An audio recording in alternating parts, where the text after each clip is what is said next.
ضرورت کا غلط استعمال نہیں کیا. اور اگر میں یہ بولوں کہ اس نے ٹھیک استعمال بھی نہیں کیا، کیونکہ بائبل میں کسی جگہ پہ اس کی شادی کا ذکر نہیں ہے کہ جہاں پہ وہ اس کا ٹھیک استعمال کر سکتا. غلط تو دور کی بات ہے.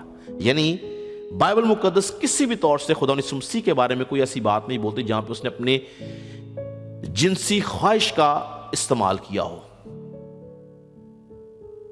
اور یہ واحد ذات ہے نسل انسانی کے اندر جو ہمیں نظر آتی ہے. یاد رکھیں کہ جتنے بھی اس دنیا کے اندر ہمیں آدم کی نسل سے لوگ نظر آتے ہیں، جتنے بادشاہ، نبی، پیغمبر، ہر ایک شخص نے اپنی جنسی ضرورت کو پورا کرنے کے لیے اس کا ٹھیک استعمال بھی کیا اور غلط استعمال بھی کیا.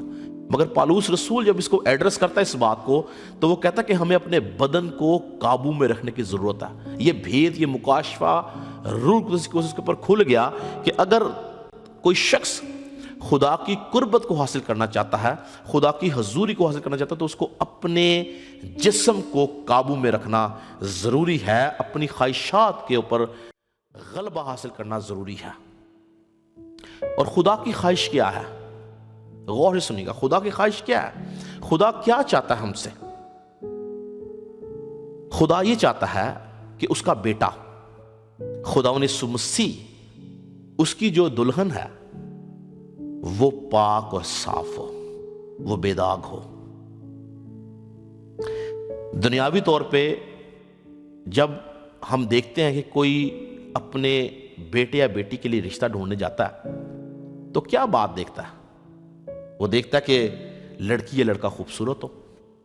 وہ یہ دیکھتا ہے کہ لڑکا محنتی ہو، لڑکی جو ہے وہ گھر کا کام جانتی ہو. اور ایک خاص بات جو ہمیشہ دیکھی جاتی ہے کہ لڑکی یا لڑکے کا کردار درست ہو.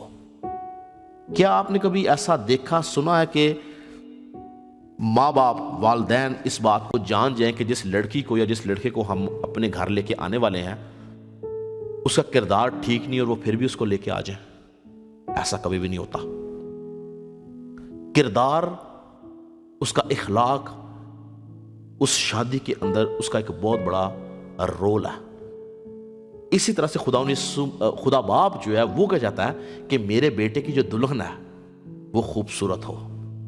خدا جو ہے وہ جسمانی یا ظاہری خوبصورتی نہیں، وہ روحانی خوبصورتی کو دیکھتا ہے. وہ یہ بھی دیکھتا ہے کہ وہ محنتی ہو، خدا کی بادشاہ کا کام کرنے والا ہو. اور خاص بات وہ کیا دیکھتا ہے کہ دلہن میں یعنی کلیسیا میں جو شامل ہو رہا ہے وہ پاک ہو، اس کا کردار ٹھیک ہو، کیونکہ وہ میرے بیٹے کی دلہن بننے والا ہے. کلیسیا مسیح کا بدن جو ہے، جس کو مسیح کے اعضاء بولا گیا ہے، اس میں کوئی بھی شخص آ سکتا ہے. مگر خدا کی خواہش کیا ہے کہ جو بھی دلہن کا کلیسیا کا حصہ بنے وہ پاک ہو. ہاللویا. یاد رکھیں کہ انسان کو آج کچھ چیزیں میں آپ کو تعلیمی طور پہ بتاؤں گا جو آپ کے لیے فائدہ مند ہوں گی. خدا نے انسان کو جب بنایا تو اس نے انسان کے اندر 3 خاص باتوں کو رکھا. کون کون سی باتوں کو؟ 3 خاص باتوں کو رکھا. سب سے پہلی بات خدا نے انسان میں کیا رکھی؟ جنسی ضرورت کو پورا کرنا. جنسی ضرورت کو پورا کرنا یعنی جنس کی ضرورت کو پورا کرنا. دوسری بات کھانا پینا. خدا نے رکھا کہ انسان کھائے پیے. پہلی بات رکھے کہ وہ اپنے جنس کی ضرورت کو پورا کرے، دوسری بات وہ کھائے پیے، اور تیسری بات کہ وہ اچھی طرح سے سوئے، اپنی نیند کو پورا کرے. کہاں پہ ملتا ہے؟ میرے ساتھ نکالیں پیدائشی کتاب، اس کا پہلا باب اور اس کی 28 آیت. پہلی چیز خدا نے کیا دی؟ جنس کی ضرورت کو پورا کرنا، جنسی ضرورت کو پورا کرنا. لکھا ہے پہلے باب کی 28 میں لکھا ہے، اور خدا نے ان کو برکت دی اور کہا کہ پھلو اور بڑھو اور زمین کو معمور اور محکوم کرو. تو یہاں پہ جو پھلنا اور بڑھنا ہے یہ جنسی ضرورت کو پورا کرنا ہے. ملٹیپلیکیشن کا کام جو ہے وہ یہاں پہ بولا گیا کہ انسان جو ہے، مرد عورت اپنی جنس کی، اپنی نفس کی ضرورت کو جو ہے وہ پورا کر سکتا ہے لیگل طریقے سے. دوسری بات کیا؟ کھانا پینا. تو اگر آپ دوسرے باب کی 16 آیت دیکھیں تو یہاں پہ لکھا ہے، اور خدا نے حکم دیا اور کہا کہ تو باغ کے ہر درخت کا پھل بے روک ٹوک کھا سکتا ہے. تو یہاں پر خدا دوسری بات کہہ رہا ہے، کھانے کا حکم دے رہا ہے کہ تو باغ کے ہر درخت کا پھل بے روک تو کھا سکتا ہے. تو انسان کو کھانے پینے کا حکم بھی دیا گیا. تیسری بات کیا بولی؟ دوسرے باب کی 21 آیت میں لکھا ہے جو نیند کی بات ہے، اور خدا نے آدم پر گہری نیند بھیجی. اب یہ خدا نیند بھیج رہا ہے، اس کا مطلب ہے کہ یہ خدا کے کرائٹیریا کا حصہ ہے کہ انسان کے اندر خدا نے نیند کو خود پلانٹ کیا. کیا لکھا ہے کہ اس نے اس پر گہری نیند بھیجی اور وہ سو گیا اور اس نے اس کی پسلیوں میں سے ایک کو نکال لیا. تو یہاں پر خدا نے آدم کے اوپر گہری نیند بھیجی ہے اور ان 3 باتوں کو انسان میں رکھا. کیا ریپیٹ کروں گا؟ پہلی بات کیا رکھی ہے؟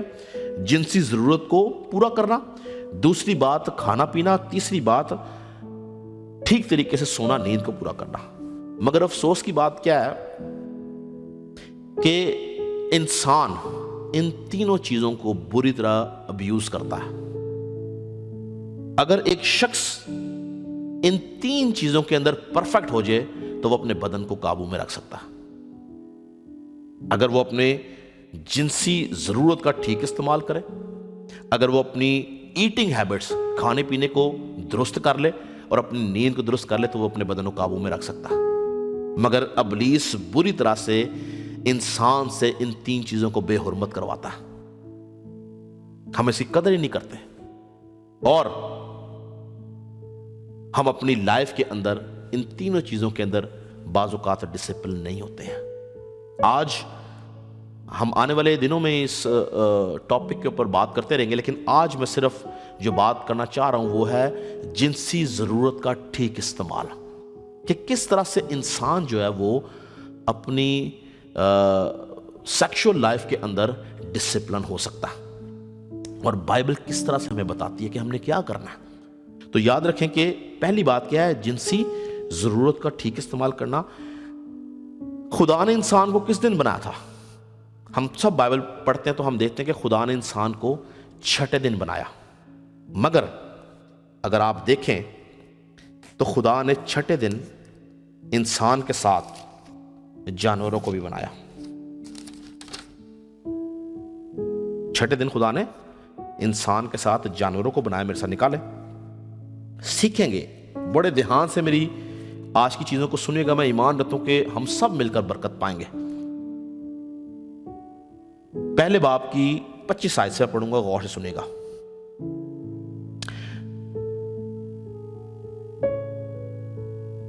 بلکہ اگر اس کو میں 23 آیت سے پڑھوں تو لکھا ہے اور شام ہوئی اور صبح ہوئی سو 5واں دن ہوا. یعنی 5واں دن ختم ہو گیا. 6 دن کے شروع میں خدا کرتا. لکھا ہے اور خدا نے کہا کہ زمین جانداروں کو ان کی جنس کے موافق چپائے اور رینگنے والے جاندار اور جنگلی جانور ان کی جنس کے موافق پیدا کرے، اور ایسا ہی ہوا. تو 6 دن کے پہلے حصے کے اندر خدا نے کیا بنایا؟ انسان کو. دوسرے حصے میں کیا لکھا ہے؟ پھر خدا نے کہا ہم انسان کو اپنی صورت اور اپنی شبیہ کی مانند بنائیں، اور وہ سمندر کی مچھلیوں اور آسمان کے پرندوں اور چوپایوں اور تمام زمین کے سب جانداروں پر جو زمین پر رینگتے ہیں اختیار رکھے. تو پہلے حصے کے اندر خدا نے جانور بنائے ہیں، چرند پرند بنائے ہیں، جنگلی جانور بنائے ہیں، چوپائے بنائے ہیں. دوسرے حصے میں خدا کیا بنا رہا؟ انسان کو بنا رہا. یعنی 6 دن ہی جانور بھی بنے ہیں، 6 دن انسان بھی بنے ہیں. جانور اور انسان دونوں کا مٹیریل ایک ہے. یہ دونوں مٹی سے اور پانی سے بنے ہیں. آپ دیکھ لیں، جانور جب مرتا ہے تو اس کا بھی جو جسم ہے وہ خاک بن جاتا ہے. انسان بھی جب مرتا ہے تو وہ مٹی یعنی خاک بن جاتا ہے. اور اس میں یعنی انسان میں اور جانور میں ان دونوں کو ایک طرح سے بنایا گیا. جانوروں کو تخلیق کیا گیا، انسان کو بنایا گیا. اور جب تخلیق کیا ہے تو آپ دیکھیں کہ ہر جانور کے پاس آنکھ ہے، انسان کے پاس آنکھ ہے. ہر جانور کے پاس ناک ہے، کان ہے، منہ ہے، زبان ہے، دل ہے، گردے ہیں. ہر ایک چیز ہے جو انسان کے پاس ہے. یعنی انسان کو اور جانور کو، جنگلی جانوروں کو، چپایوں کو ایک طرح سے بنایا گیا. ایسے ہی ہے. آپ دیکھیں، مجھے بتائیں کس جانور کے پاس آنکھ نہیں ہے؟ کس جانور کے پاس زبان نہیں ہے؟ کس جانور کے پاس دل نہیں ہے؟ کس جانور کے پاس جگر نہیں ہے؟ کس کے گردے نہیں؟ ہر ایک جانور کے پاس وہ سب کچھ ہے جو انسان کے پاس ہے. ایک ہی طرح سے ان کو بنایا گیا، مگر ان دونوں کے اندر فرق کیا ہے؟ ان دونوں میں فرق یہ ہے، فرق کہاں جا کے پتہ چلتا ہے؟ دوسرے باب کی 7ویں آیت میں لکھا، اور خدا نے زمین کی مٹی سے انسان کو بنایا اور اس کے نتھنوں میں زندگی کا دم پھونکا۔ تو یہ جو زندگی کا دم ہے جس کو روح القدس کے طور پر پیش کیا گیا ہے، اس زندگی کے دم نے انسان کے اندر ایک نئی قوت کو پیدا کیا جس کو ہم ضمیر کہتے ہیں۔ ضمیر انسان کو غلط اور ٹھیک کی پہچان دیتا ہے۔ جانوروں کو غلط اور ٹھیک کی پہچان سے محروم رکھا گیا، ورنہ ہم میں اور جانور میں کوئی فرق نہیں۔ اگر انسان میں سے ضمیر نکال لو تو جانور اور انسان ایک ہے، مگر ہمیں کیا بات مختلف کرتی ہے؟ وہ ہے ضمیر۔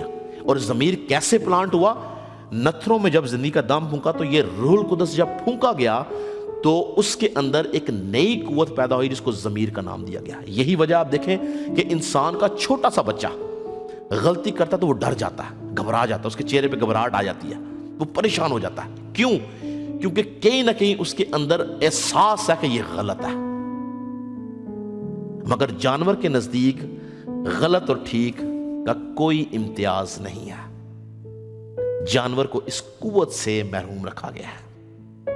یہی وجہ یاد رکھیں کہ جانور اپنی جنسی ضرورت کے لیے کیا کرتا ہے؟ وہ اپنی جنس کے موافق کسی بھی دوسرے جانور کے پاس جا کے اپنی جنس کی ضرورت کو پورا کر لیتا ہے۔ جانور کے اندر شادی کا رواج نہیں ہے، جانور کے اندر ٹھیک غلط کا رواج نہیں ہے، جانور کے اندر میاں بیوی کا رواج نہیں ہے۔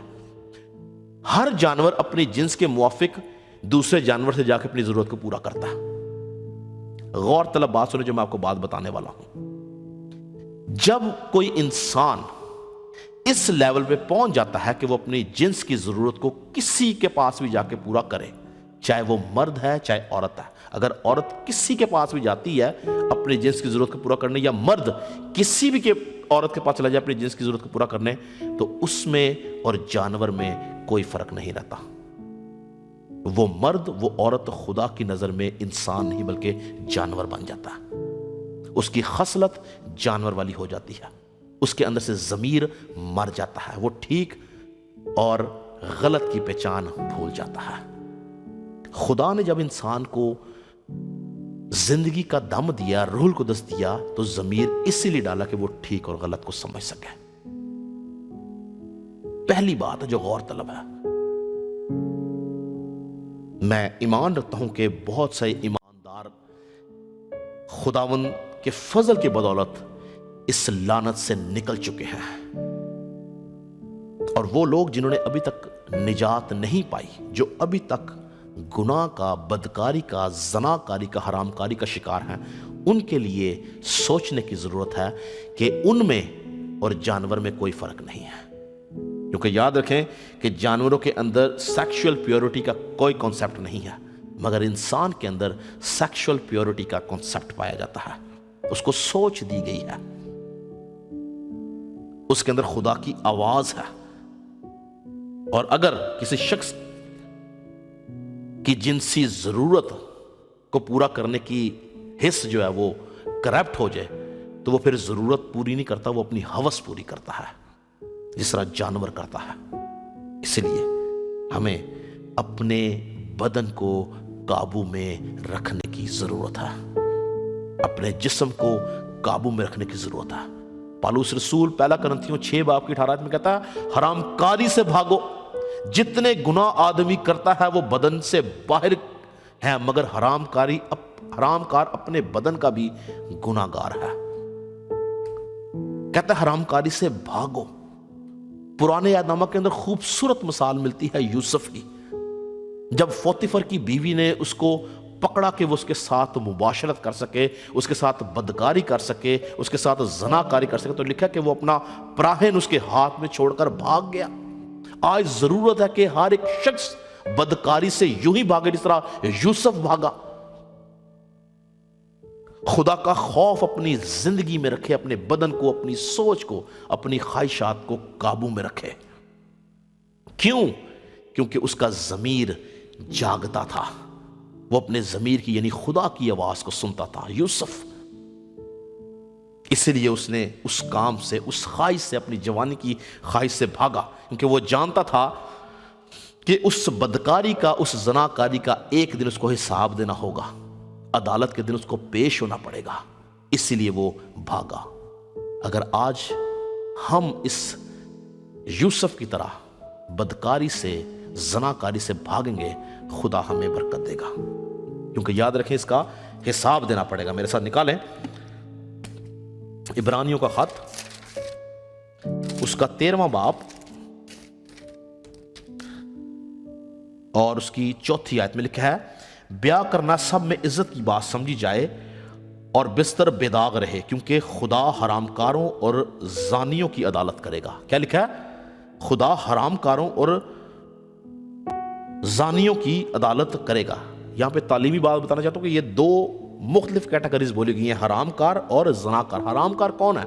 حرام کار اس کو بولا گیا ہے جو شادی سے پہلے اپنی نفس، اپنی جنس کی ضرورت کو پورا کرنے کے لیے کسی کے پاس جاتا ہے، وہ حرام کاری کرتا ہے۔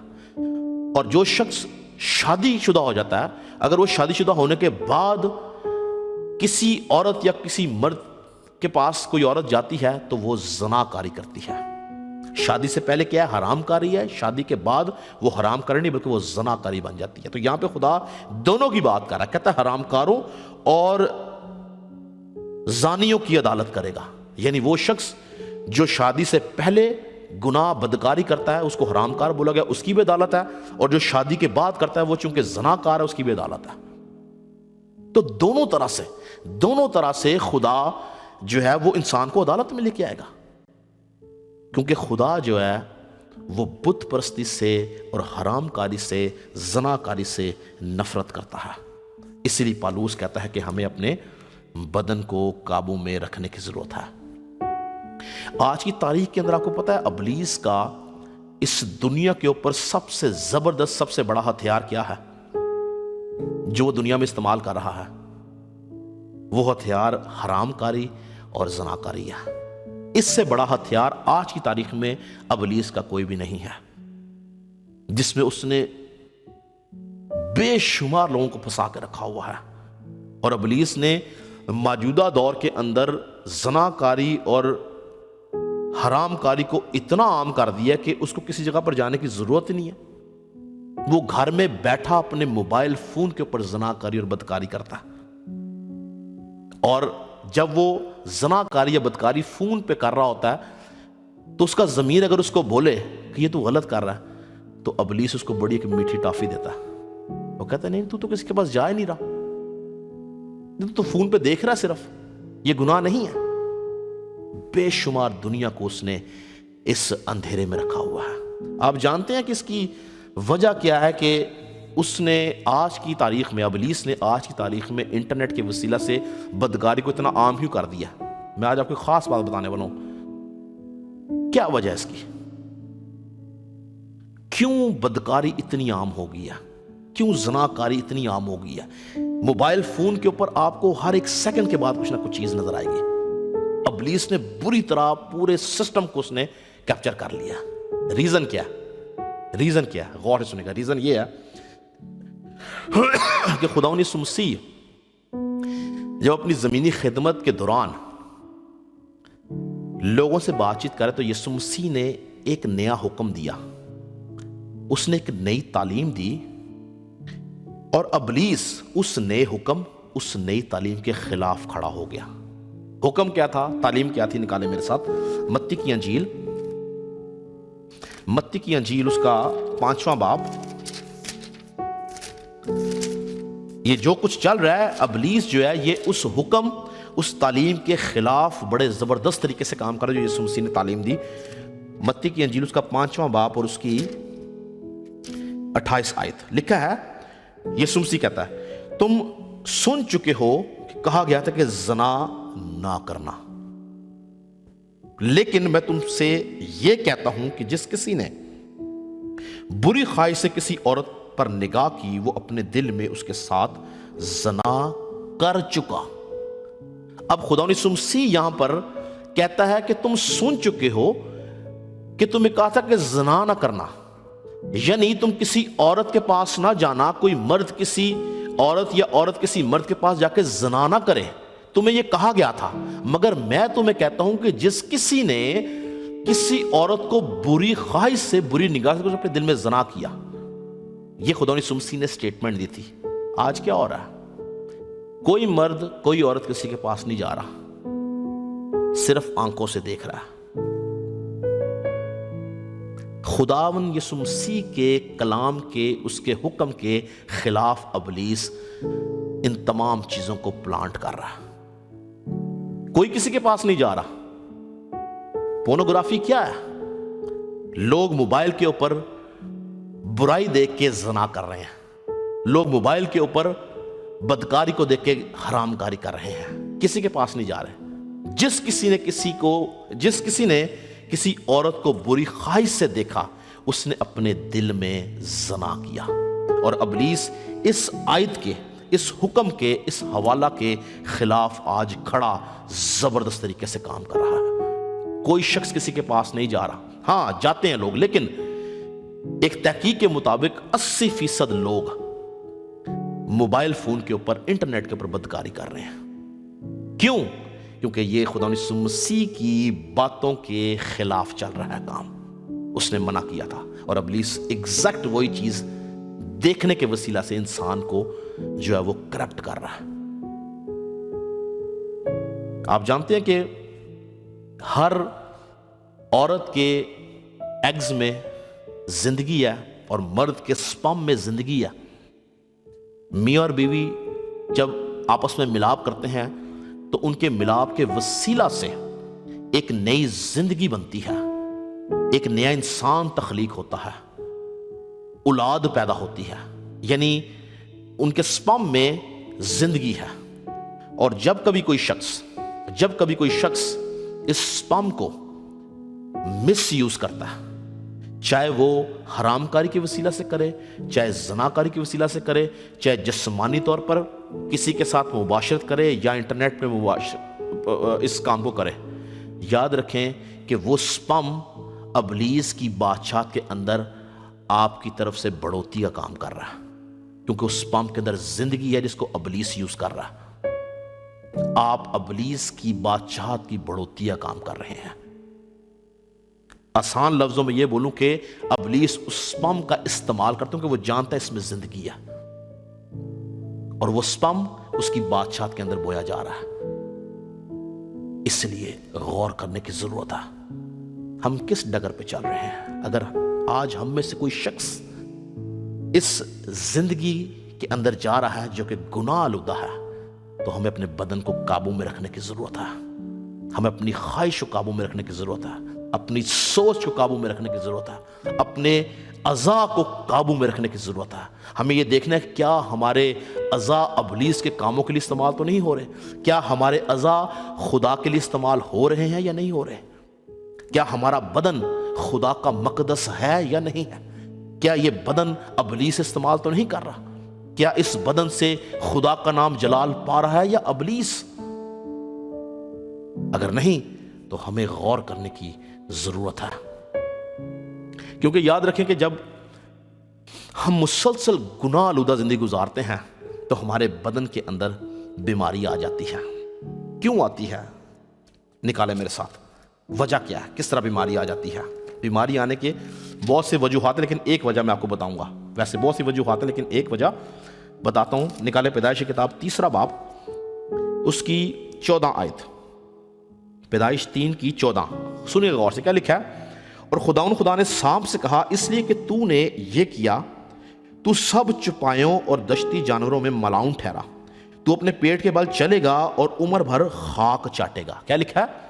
تو اپنے پیٹ کے بل چلے گا اور عمر بھر خاک چاٹے گا۔ اچھا، انسان کا لعنت کی ہے، 19 آیت پڑھیں، لکھا ہے تو اپنے منہ کے پسینہ کی روٹی کھائے گا جب تک کہ زمین میں تو پھر لوٹ نہ جائے، اس لیے کہ تو اس سے نکالا گیا ہے، کیونکہ تو خاک ہے اور خاک میں پھر لوٹ جائے گا۔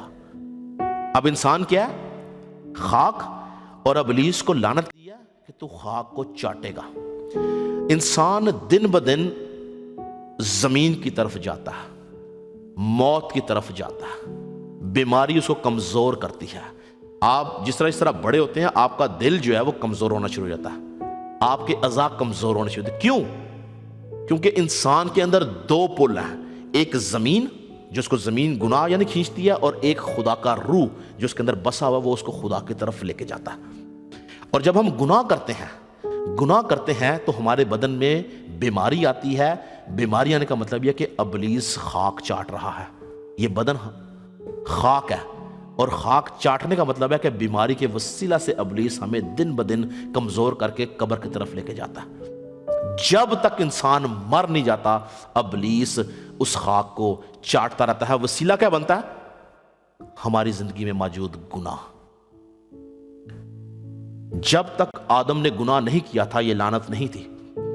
آدم خاک سے اس وقت بھی بنایا گیا تھا، مگر خاک چاٹنے کا اس وقت بولا گیا جب اس نے گناہ کیا، تو ابلیس کو بولا کہ تو خاک چاٹے گا، اور اس کو بولا کہ تو خاک میں واپس لوٹ جائے گا۔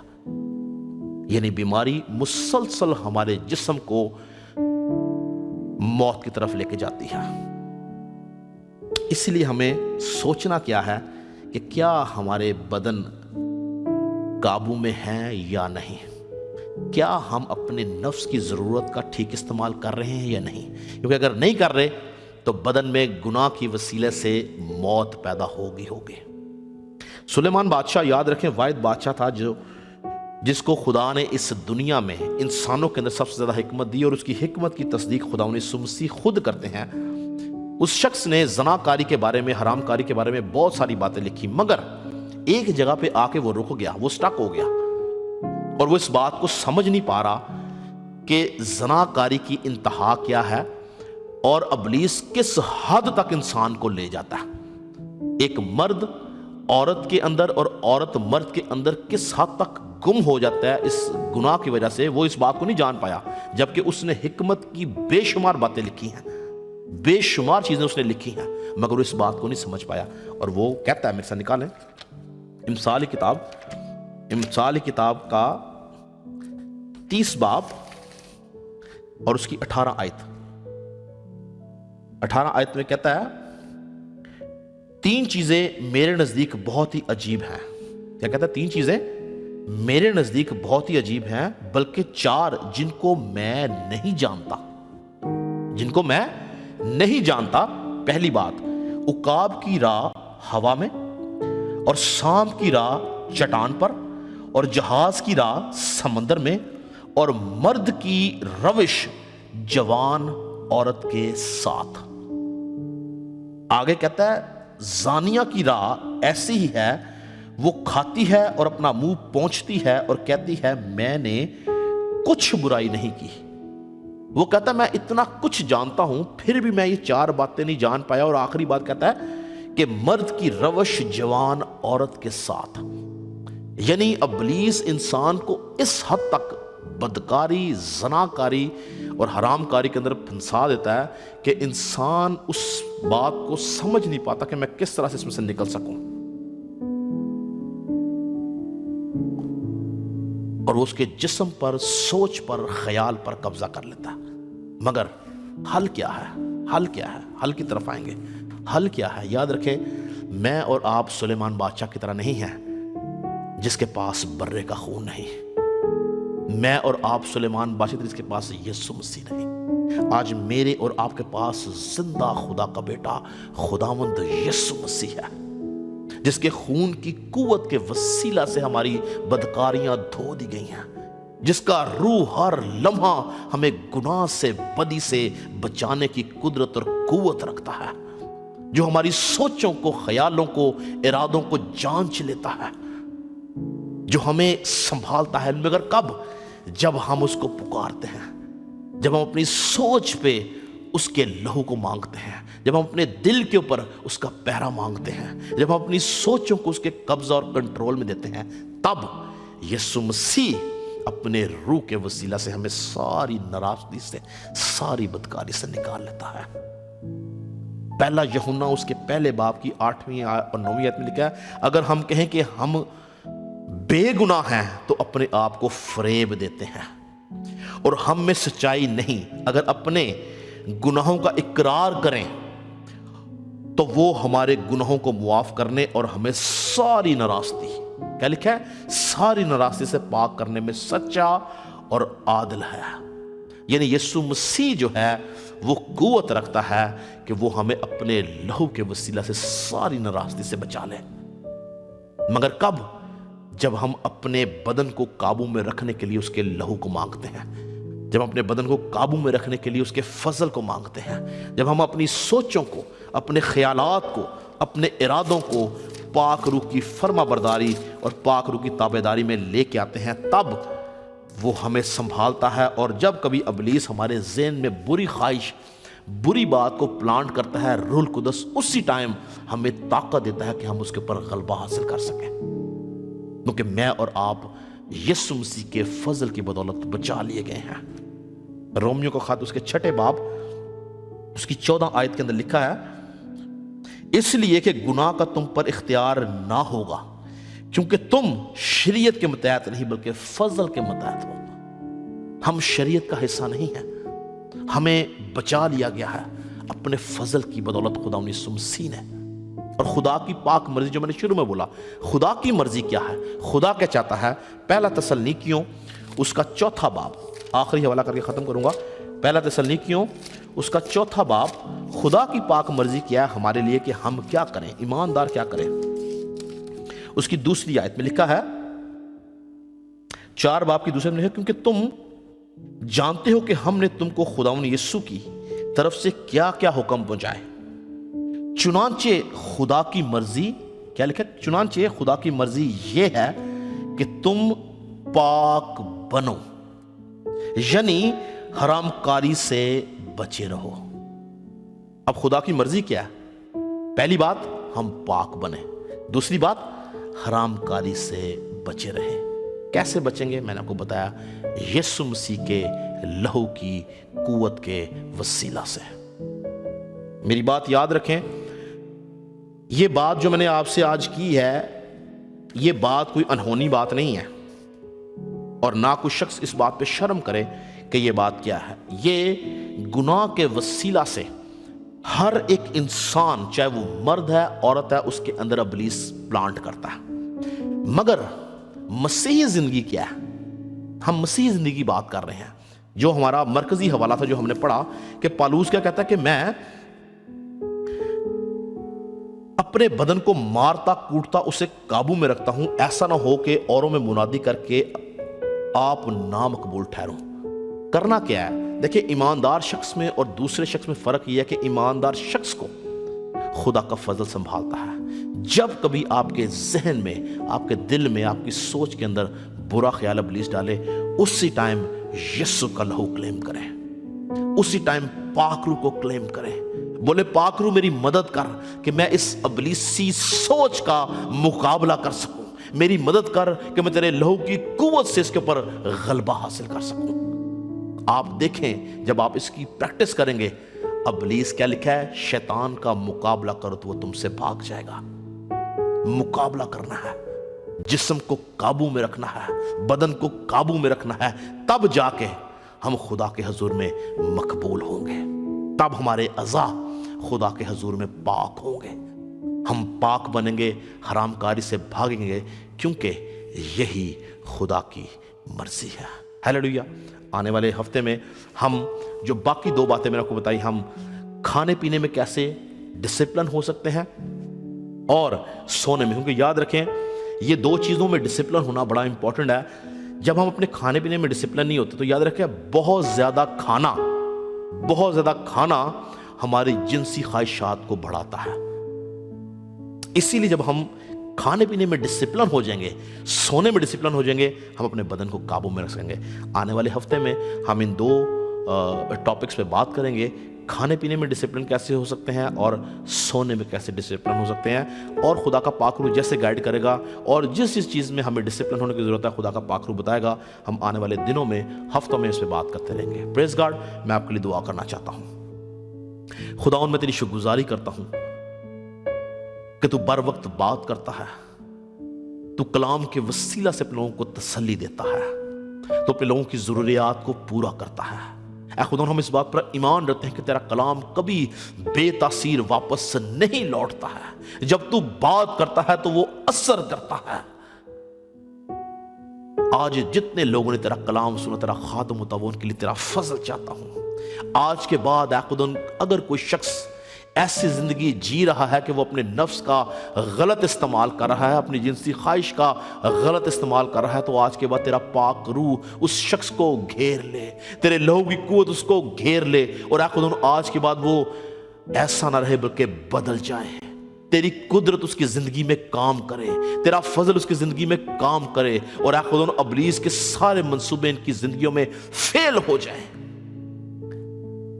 ان کی سوچیں پاک ہو جائیں، خیالات پاک ہو جائیں، ارادے پاک ہو جائیں، اور اے خدا یہ تیرے نام کو جلال دینے کا سبب بن سکے۔ ان میں سے ہر ایک شخص ابلیس کے لیے خطرناک ثابت ہو، ابلیس ان سے ڈرے، گھبرائے، کانپے، کیونکہ تیرا روح ان میں سے ہو کے بات کرے۔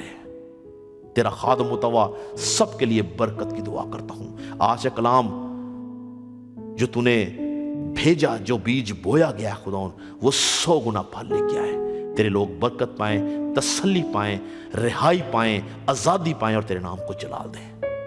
سب کے لیے برکت کی دعا کرتا ہوں، یسوع کے نام سے مانگتے اور پا لیتے ہیں، آمین۔ ہم خدا ان کی سکھائی دعا میں شریک ہوں گے۔ آئے ہمارے باپ، تو جو آسمان پر ہے، تیرا نام پاک مانا جائے، تیری بات ہے، تیری مرضی سے پوری ہوتی ہے، زمین پر بھی ہو۔ ہمارے روز کی روٹی آج ہمیں جسم قصور کو معاف کرتے، تمہیں قصور کو معاف کر، آزمائش میں نہ پڑنے دے بلکہ برائی سے بچا، کیونکہ بادشاہت، قدرت اور جلال ہمیشہ تیرے ہی ہے، آمین۔ اب ہمارے خدا یسوع مسیح کا فضل، خدا باپ کی محبت، پاک روح کی رفاقت اور شراکت حاضر جماعت کے ساتھ، کل دنیا کے ایمانداروں کے ساتھ اب سے ہمیشہ تک اسی طرح ہوتی رہے۔ خدا نہ سب کو برکت دے۔ اگلے ہفتے تک کی اجازت چاہتا ہوں۔ God bless you all.